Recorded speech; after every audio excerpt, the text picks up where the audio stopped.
ಪ್ರಭು ಯೇಸುವಿನಲ್ಲಿ ಅನುಗ್ರಹಿತರಾದ ಪ್ರಿಯರೇ, ಒಂದೊಂದು ದಿನ ನಾವು ಆಲಿಸುವ ವಾಕ್ಯ ಅನುಗ್ರಹವಾಗುತ್ತಿದೆ ಎಂದು ಅನೇಕ ಸ್ಥಳಗಳಿಂದ ವ್ಯಕ್ತಿಗಳು ತಿಳಿಸುತ್ತಿದ್ದಾರೆ. ಎಲ್ಲ ಮಹಿಮೆಯು ಮಹತ್ವವು ದೇವರಿಗೆ ಸಲ್ಲಿಸೋಣ. ನೀವು ಆಲಿಸುವ ದೇವರ ವಾಕ್ಯದ ಶಕ್ತಿಯಿಂದ ಅದು ನಿಮ್ಮ ಕುಟುಂಬದ ಒಳಗೆ ಜೀವನದಲ್ಲಿ ಬಿಡುಗಡೆಯಾಗಿ ಅನುಗ್ರಹವಾಗಿ ಬದಲಾಗುತ್ತಿದೆ. ದೇವರ ಕರ ನಿಮಗೆ ಬಿಡುಗಡೆ ನೀಡುತ್ತಿದೆ. ಇಂದು ಪ್ರಾರ್ಥಿಸುವುದು ಒಂದು ಒಳ್ಳೆಯ ಕೆಲಸಕ್ಕಾಗಿ. ಕೆಲಸ ಇದ್ದಿದ್ದರೆ ಎಂದು ಯೋಚಿಸುವವರು ಅನೇಕರಿದ್ದಾರೆ. ಇದ್ದ ಕೆಲಸವನ್ನು ನಷ್ಟ ಮಾಡಿಕೊಂಡವರು 1000 ವ್ಯಕ್ತಿಗಳಲ್ಲ, ಅದಕ್ಕಿಂತ ಜಾಸ್ತಿ ವ್ಯಕ್ತಿಗಳಿದ್ದಾರೆ. ಒಳ್ಳೆ ಒಂದು ಕೆಲಸಕ್ಕಾಗಿ ಪ್ರಾರ್ಥಿಸುವವರು ಇಂದು ಈ ಶುಶ್ರೂಷೆಯಲ್ಲಿ ಭಾಗವಹಿಸುವಾಗ ಅನೇಕ ವ್ಯಕ್ತಿಗಳು, ಅನೇಕ ತಂದೆ ತಾಯಿಯರು ಪ್ರಾರ್ಥಿಸುತ್ತಿದ್ದಾರೆ, ನನಗೆ ನನ್ನ ಮಕ್ಕಳಿಗೆ ಒಳ್ಳೆ ಒಂದು ಕೆಲಸ ಇದ್ದಿದ್ದರೆ ಎಂದು. ಈ ಆಲಯದಲ್ಲಿ ಪ್ರಾರ್ಥಿಸುವಾಗ ಪ್ರಾರ್ಥನೆಗೆ ಬೇಗ ಉತ್ತರ ಲಭಿಸುವ ಅನುಭವಗಳಿದೆ. ಪ್ರಿಯರೇ, ಪ್ರಾರ್ಥನೆ ಆಲಿಸಿರಿ ಎಂದು ಹೇಳಿ ಅಲ್ಲ ಇಲ್ಲಿ ಪ್ರಾರ್ಥಿಸುವುದು, ಪ್ರಾರ್ಥನೆ ಆಲಿಸಿದ್ದಕ್ಕಾಗಿ ಸ್ತೋತ್ರ ಎಂದು ಇಲ್ಲಿ ಪ್ರಾರ್ಥಿಸುವುದು. ಪ್ರಾರ್ಥನೆ ಕೇಳುವಾಗ ದೇವರು ಬೇಗ ಅದ್ಭುತಗಳನ್ನು ಮಾಡುತ್ತಾರೆ, ಪ್ರಾರ್ಥನೆಗೆ ಉತ್ತರವನ್ನು ನೀಡುತ್ತಾರೆ. ನೊಂದ ಹೃದಯದವರಿಗೆ ದೇವರು ಹತ್ತಿರದಲ್ಲಿದ್ದಾರೆ, ಅವರನ್ನು ರಕ್ಷಿಸಿಯೇ ರಕ್ಷಿಸುತ್ತಾರೆ. ಇಂದು ನಿಮಗೆ ಒಂದು ಒಳ್ಳೆ ಕೆಲಸ ಲಭಿಸಲು, ದೇವರು ಅನುಗ್ರಹವಾಗಿ ನೀಡುವ ಒಂದು ಕೆಲಸ ಲಭಿಸಲು ಪ್ರಾರ್ಥಿಸಿ ದೇವರ ವಾಕ್ಯವನ್ನು ಆಲಿಸೋಣ. ಪ್ರೇಷಿತರ ಕಾರ್ಯಕಲಾಪ 12ನೇ ಅಧ್ಯಾಯ 5ನೇ ವಾಕ್ಯ.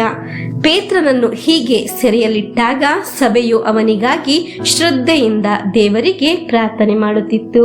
ಪ್ರಿಯರೇ, ಎಲ್ಲ ದಾರಿಗಳು ಮುಚ್ಚಿ ಇನ್ನೇನು ಸಾಧ್ಯವಿಲ್ಲ ಎಂದು ಒಂದು ಅವಸ್ಥೆ ಪೇತ್ರನಿಗೆ ಬಂದಾಗ ಒಂದು ಸಮೂಹ ಪೇತ್ರನಿಗಾಗಿ ಪ್ರಾರ್ಥಿಸುತ್ತಿತ್ತು. ಪ್ರಿಯರೇ, ನಿಮಗಾಗಿ ಆಗಿದೆ, ನಿಮ್ಮ ನಿಯೋಗಕ್ಕಾಗಿ ಆಗಿದೆ. ದೇವರ ಕರುಣೆ ಪ್ರಕಟವಾಗಲು ಇಂದು ಈ ಶುಶ್ರೂಷೆಯಲ್ಲಿ ಪ್ರಾರ್ಥಿಸುವುದು ಕೆಲಸದ ಕಾರ್ಯದಲ್ಲಿ ಮಾತ್ರವಲ್ಲ, ನಿಮ್ಮ ಎಲ್ಲಾ ನಿಯೋಗಗಳಿಗಾಗಿ ಪ್ರಾರ್ಥಿಸುವುದು. ಹೀಗೆ ಪ್ರಾರ್ಥಿಸುವಾಗ ಅತಿ ವೇಗದಲ್ಲಿ ಅದ್ಭುತಗಳು ನಡೆಯುತ್ತದೆ. ಪ್ರೇಷಿತರ ಕಾರ್ಯಕಲಾಪ 12ನೇ ಅಧ್ಯಾಯ 10ನೇ ವಾಕ್ಯ. ಅವರು 1ನೆಯ ಮತ್ತು 2ನೆಯ ಕಾವಲನ್ನು ದಾಟಿದರು. ಪಟ್ಟಣದ ಕಡೆಯಿಂದ ಕಬ್ಬಿಣದ ದ್ವಾರದ ಬಳಿ ಬಂದರು. ಆ ದ್ವಾರ ತನ್ನಷ್ಟಕ್ಕೆ ತಾನೇ ತೆರೆಯಿತು. ಅವರು ಹೊರ ನಡೆದರು.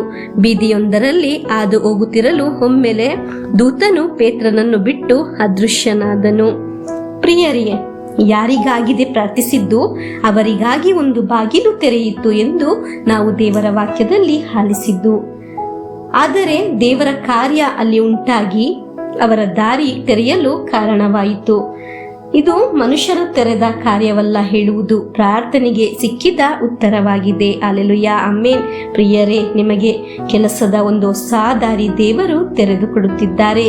ಕಬ್ಬಿಣದ ಬಾಗಿಲನ್ನು ತೆರೆದು ದೇವರು ನಿನ್ನ ಮುಂದೆ ಇರುವ ಮುಚ್ಚಿದ ಬಾಗಿಲನ್ನು ದೇವರು ತೆಗೆದು ಇಡುತ್ತಿದ್ದಾರೆ.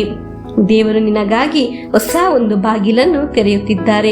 ನಿಮ್ಮ ಪ್ರಾರ್ಥನೆಗಳು ನಿಮ್ಮ ಮುಂದೆ ತೆಗೆದ ಬಾಗಿಲು ಆಗಿ ಮಾರ್ಪಡಲಿ ಎಂದು ವಿಶ್ವಾಸದಿಂದ ಪ್ರಾರ್ಥಿಸೋಣ. ನಮ್ಮ ವಿಶ್ವಾಸದಿಂದ ನಮ್ಮ ನಿಯೋಗ ಪ್ರಾರ್ಥನೆಯನ್ನು ಇಂದು ಆಲಿಸಿದ ವಾಕ್ಯದಲ್ಲಿ ಇಟ್ಟು, ನಿಯೋಗ ಪ್ರಾರ್ಥನೆ ಮೇಲೆ ಕರಗಳನ್ನು ಇಟ್ಟು 33 ಬಾರಿ ಹೇಳಿ ನಿಮ್ಮ ನಿಯೋಗವನ್ನು ದೇವರಿಗೆ ಸಮರ್ಪಿಸಿ ದೇವರು ಹೊಸ ಬಾಗಿಲನ್ನು ತೆಗೆಯುತ್ತಾರೆ ಎಂಬ ವಿಶ್ವಾಸದಿಂದ ಪ್ರಭುವಿನ ಆಶೀರ್ವಾದವನ್ನು ಸ್ವೀಕರಿಸೋಣ. ನಮ್ಮ ಪ್ರಭು ಯೇಸುಕ್ರಿಸ್ತರ ವರಪ್ರಸಾದವು, ದೇವರ ಪ್ರೀತಿಯು, ಪವಿತ್ರಾತ್ಮರ ಅನ್ಯೋನ್ಯತೆಯು ನಮ್ಮೊಡನೆ ಇರಲಿ. ರೋಗಗಳಿಂದ, ಅಪಘಾತದಿಂದ, ದುರ್ಮರಣದಿಂದ, ಅಗಾಲಿದ ಮರಣದಿಂದ, ಅಸೂಯೆಯಿಂದ, ಮೋಸೆ ವಂದನೆಯಿಂದೆല്ലാം ದೇವರು ನಮ್ಮನ್ನು ಸಂರಕ್ಷಿಸಲಿ. ಹಾಲೆಲೂಯಾ, ಆಮೇನ್.